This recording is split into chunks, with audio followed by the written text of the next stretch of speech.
Real estate చేయడానికే ఈ cargo airport అని సిపిఐ ఎంఎల్ లిబరేషన్ నాయకులు మద్దిల రామారావు అన్నారు. బుధవారం పలాస సిపిఎం కార్యాలయంలో ఏర్పాటు చేసిన ప్రెస్ మీట్లో ఆయన మాట్లాడుతూ, ఎయిర్పోర్ట్ వద్దంటూ దశలవారీగా పోరాటం జరుగుతున్నా ఓసారి సోంపేటని, మరోసారి జిల్లా కేంద్రం అని రకరకాలుగా మరిపించి తెరిపించి మాయచేసి మరల ఇక్కడికే టెండర్లు పిలవడం చూస్తుంటే ప్రభుత్వ కుటిల బుద్ధి అర్థం అవుతుందని అన్నారు. కార్గో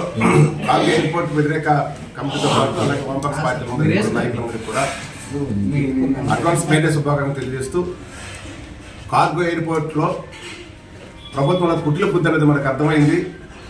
పోరాటాలు దశలుగా మనం చేస్తున్నప్పుడు ఇక్కడ రాదు, సోపడిపోతుంది, లేకపోతే జిల్లా హెడ్ క్వార్టర్ పోతుంది అని చెప్పి రకరకాలుగా మనం మరిపించి తెరిపించి అలాగే చివరికి ఇక్కడికే టెండర్లు పిలిచే పరిస్థితి మనం చూస్తూ ఉన్నాం.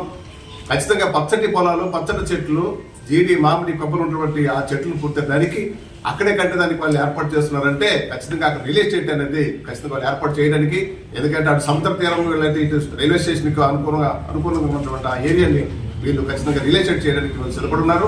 అప్పుడు దానికి వ్యతిరేకంగా ఏదైతే కార్గో ఎయిర్పోర్ట్ పోరాట కమిటీతో పాటు వామపక్ష పార్టీలు ఎప్పుడు సంసిద్ధత ఉంటుంది. ఖచ్చితంగా ఎయిర్పోర్ట్ అనేది అక్కడ నిలిపివేయాలి, అతనికి ఎత్తివేయాలి. అలాగని ఈ జిల్లాకి ఎయిర్పోర్ట్ వద్దని చెప్పట్ల ఏదైతే ఇప్పటికే అనేక మంది మేధావులు ఇక్కడ సూచన చేశారు. ఇక్కడ అమ్మ చెప్పినట్టు మూలపాటు పోర్టు కానీ, లేకపోతే ఇక్కడ బెండ్ దగ్గర కానీ, లేకపోతే ఇక్కడ వేకెంట్ ల్యాండ్, డీపట్టా ల్యాండ్ చాలా ఉన్నాయి. కాబట్టి ఆ డీపట్టా ల్యాండ్స్ లో మీరు ఖచ్చితంగా ఎయిర్పోర్ట్ నిర్మించండి, అది కూడా మాకు అభివృద్ధిలో భాగమే.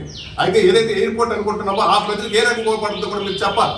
కార్గో ఎయిర్పోర్ట్ ఎవరికి అవసరం ఉంది, అక్కడ ఏ ప్రజలకు అవసరం ఉంది, అది కార్పొరేట్లకి, పెత్తందారులకి, లేకపోతే మీ వ్యాపారం చేసుకోండి కార్గో ఎయిర్పోర్ట్ తప్ప సామాన్య ప్రజలకి, వ్యవసాయం చేసుకునే చిన్న రైతులకి ఇటువంటి ఉపయోగం కాదు. ఖచ్చితంగా ఎయిర్పోర్ట్ అనేది అక్కడ తరలించాలని చెప్పి డిమాండ్ చేస్తున్నాం.